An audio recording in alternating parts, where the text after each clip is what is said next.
좀 나와주시고요. 발언대로. 법령 해석국장님, 네, 발언대로 좀 나와주시고요. 일단 처장님.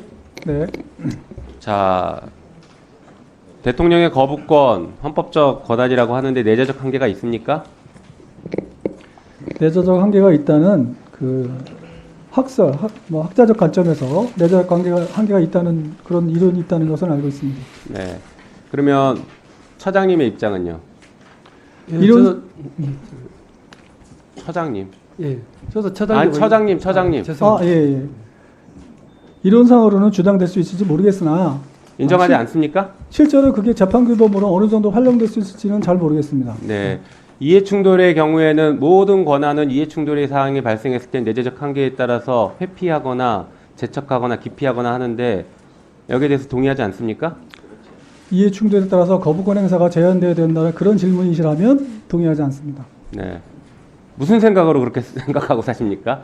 봐봐요. 헌법상 있는 재판권이나 국회 입법권도 이해충돌이 있을 때에는 법률로 다 회피 규정을 두고 있어요. 제척 기피 회피 알고 계시죠? 심지어 네, 헌법재판소의 재판관들도 제척 기피 회피를 두고 있습니다.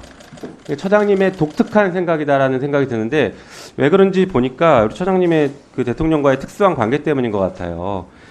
모 언론에서는 우리 처장님이 윤석열 대통령의 법률적 호위무사다 이렇게 평가를 하고 있어요. 대통령과 대학 동기이고 연수원 동기이고 그다음에 검찰총장 징계 사건 변호인 했고 장모 사건 변호인 했고 이래서 지금 무조건 대통령 팩만 드는 것 아니냐라는 비판들이 있습니다.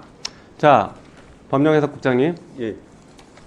대통령의 거부권에 대해서 내재적 한계가 있다고 봅니까? 어떻게 해석하십니까? 저도 일반 원론적인 답변을 하세요. 눈치 보지 마시고. 눈치 보는 건 아니고, 예, 저도 처장님 생각과 동일하도. 동일해요? 그러면 내재적 한계가 없다고 보시는 겁니까? 네. 제가 볼 때는 법제처 전체가 헌법 교육을 다시 받으셔야 될 것 같습니다. 들어가십시오. 자, 우리 처장님 한번 얘기했던 거 볼까요? 화면 보여주시죠. 인터뷰에서 이렇게 얘기했어요. 대통령제에서 야당이 다수당일 때는 정부 정책과 배치되는 법안에 대해서도 거부권을 행사할 수밖에 헌법적으로 더 자주 행사해도 된다. 예, 이게 지금 말이 됩니까? 하도 이 정부가 이렇게 막 나가니까 오죽하면 헌법재판연구원이 보고서를 냈어요. 이거 보셨어요, 처장님? 못 봤죠, 아직? 아니, 그런 자료 자체는 못 봤고요. 그런 자료가 여기에 나왔다는 뭐라고 보도는 하냐면 봤습니다. 들어보세요. 대통령은 국회 존중하고 거부권 신중해야 된다라고 하면서 이 보고서에 정책적인 이유로 거부권을 행사할 때는 특히나 더더욱 신중해야 되고 자제해야 된다. 그렇지 않으면 국회가 자문기구로 전락할 수 있다거나 아니면 국회 입법권을 실질적으로 침해한다. 라고 평가를 하고 있습니다. 그래서 국가기관이라는 게 서로 견제와 균형을 맞춰야 되는데 지금 처장님의 독특한 생각과 이 대통령의 독특한 생각이 서로 맞닿아 있는 것 같아요. 그래서 국가를 진짜 나락으로 끌고 가는 거 아닌가 싶습니다. 갈등을 증폭만 시키고 있어요. 또 보여주시죠. 다음. 우리 국회에서도 보고서에 이렇게 써 있습니다. 대통령의 헌법상 한계를 넘는 권한 행사는 탄핵 사유가 된다. 거부권 행사도 위헌적인 경우에 탄핵 사유가 된다라는 보고서가 있습니다. 넘겨주시죠. 김건희 국정 개입, 국정농단 의혹이 이렇게 많습니다. 뭐 사건은 아마 잘 아실 거고 다음 페이지 보여주시죠. 헌재에 이렇게 나왔어요. 그 수사 대상이 될 수도 있는 대통령에 소속된 여당의 특별검사 후보자를 추천하는 것은 이해충돌 상황이 야기될 수 있기 때문에 특검 도입 목적을 저해할 우려가 있다.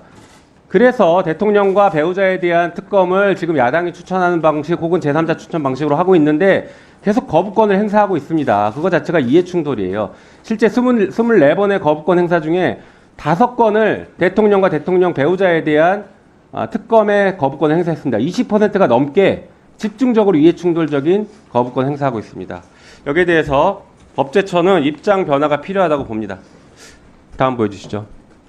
시간이 없으니까 정책 질의도 하나 하고 넘어갈게요. 자, 우리 처장님 중소기업 창업법에 따라서 창업기업 제품의 8% 이상을 창업기업 제품 구매하도록 돼 있고 그런데 실제 법제처는 한 번도 8%를 맞춘 적이 없습니다. 다음 페이지 보여주시죠.